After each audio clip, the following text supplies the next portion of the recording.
Hello and welcome to another episode of Gemstone Mine. I'm John, and today we have another lesson from cEDH.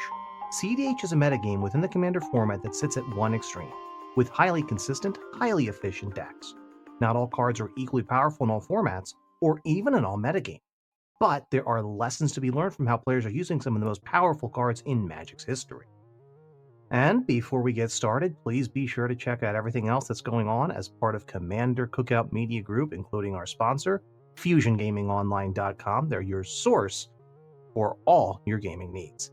And also, just kind of pardon the look of my recording booth right now. I'm in the process of doing a little bit of upgrading in here, so no green screen this week. I'm hopefully going to make things look pretty good here. I was actually trying to find this really nice picture I have of Spider-Man that I got back when I was a kid. I couldn't find it in storage. I was really going to hang it right over here. So needless to say, I am excited for the new Spider-Man set that's coming out. And I know that I'll be able to save some money using the promo code that's on screen or down in the description. That's FusionGamingOnline.com, your source for all your gaming needs. The lesson that I want to cover today has to do with cheap commanders. You may remember, if you were a fan from way back when, we did an episode about Rograk, literally the cheapest commander who is still seeing play in cEDH. And I wanted to expand on that, because as I've got back into brewing, I found a number of cheap commanders who I have had a ton of fun building around. And I want to cover those, expand on the idea, and try to explain why I find cheap commanders so fascinating and why they may help you build more powerful decks. To get started, let's go to the real basics. Regardless of their cost, commanders are a reliable effect that you can count on your deck having access to.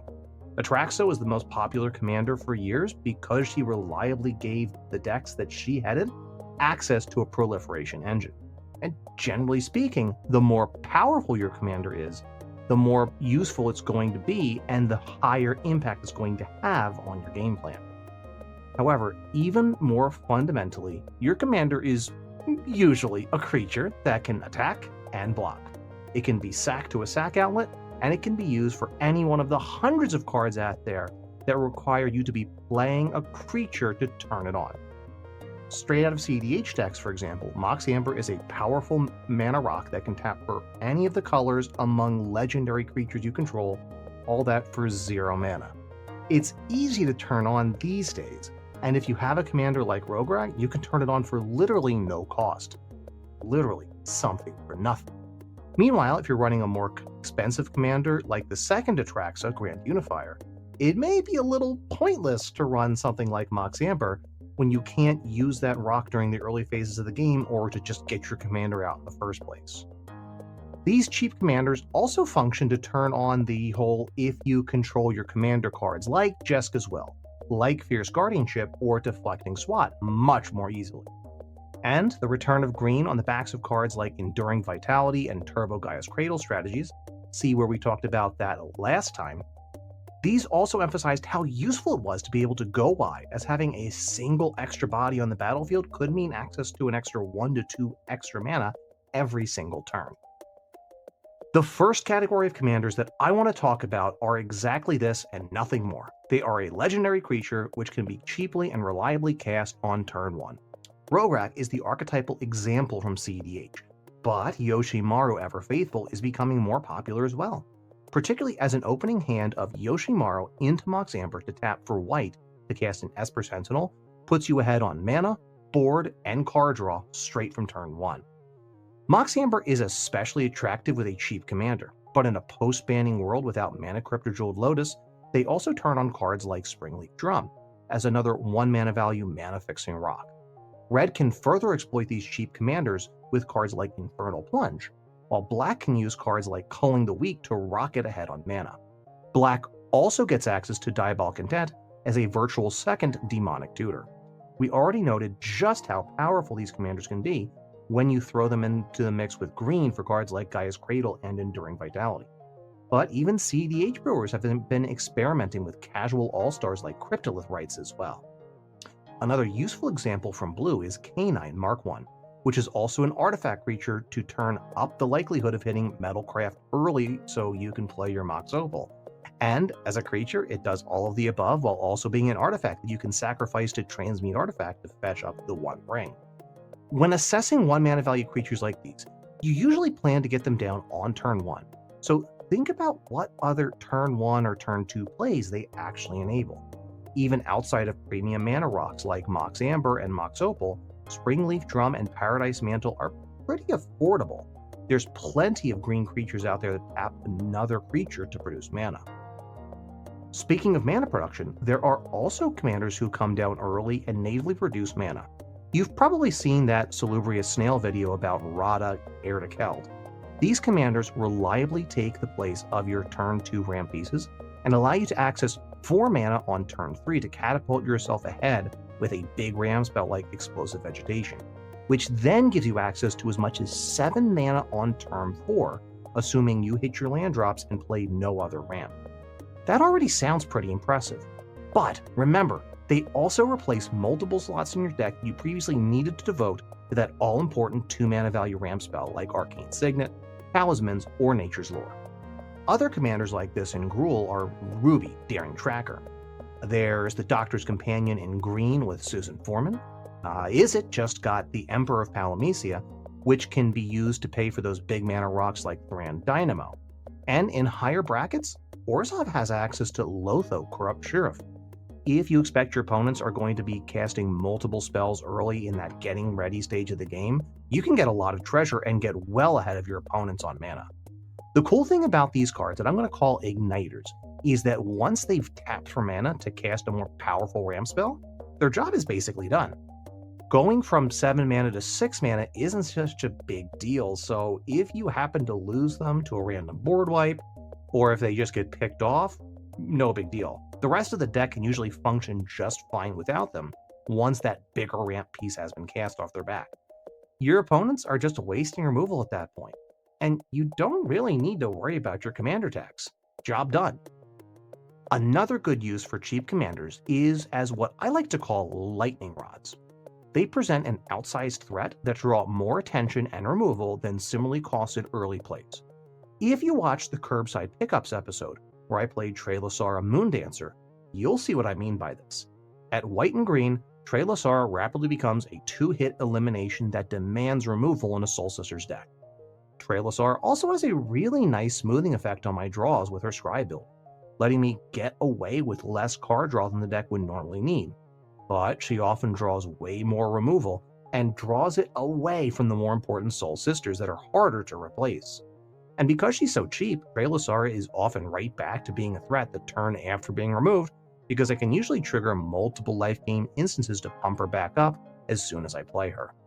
I've been experimenting with this concept with a new Servandum Sunstar Exemplar from the Edge of Eternity set.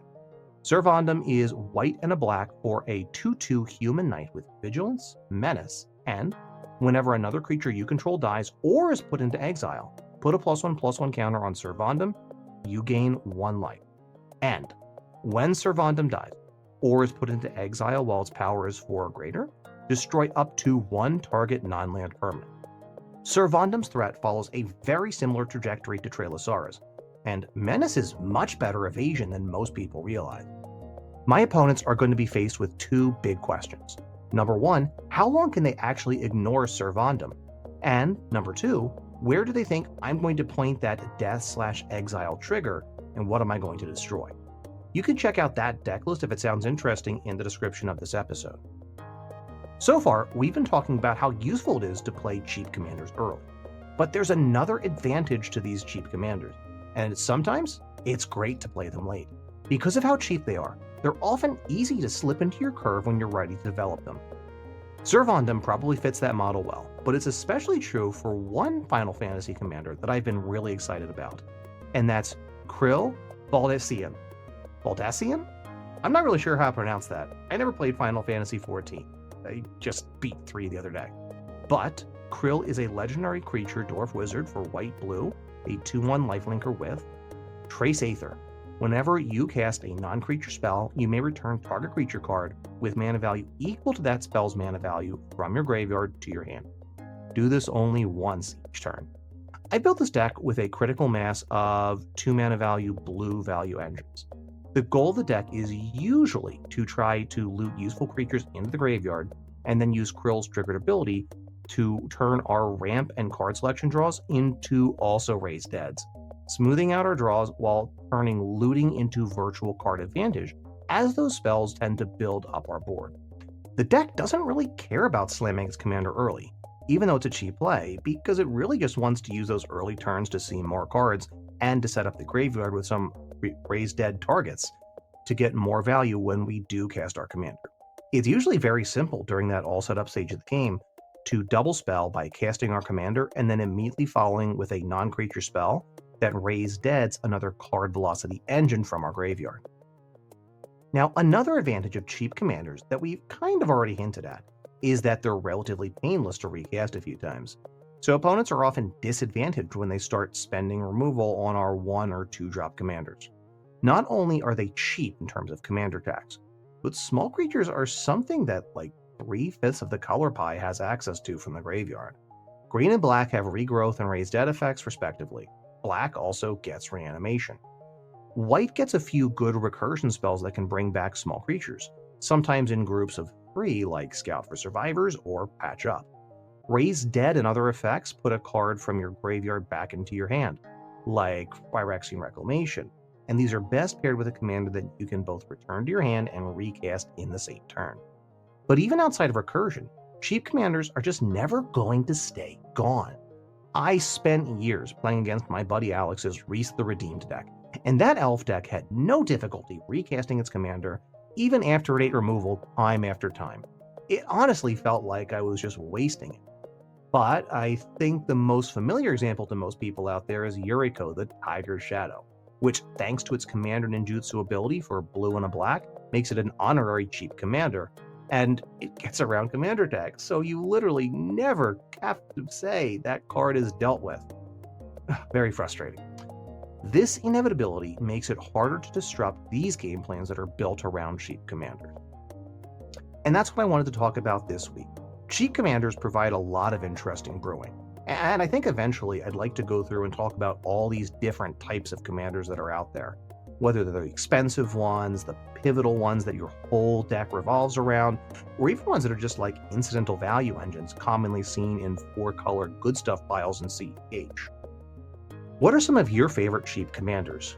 Do you find that they have a lot of the same strengths that we talked about in this episode, or is there something that we missed? Let us know about it in the comments on YouTube, where we are part of Commander Cookout Media Group. You can also let us know via email, where we are gemstonemindpodcast@gmail.com, or you can find us a part of Commander Cookout Media Group on Bluesky. Until next time, I'm John, and this is Gemstone Mind.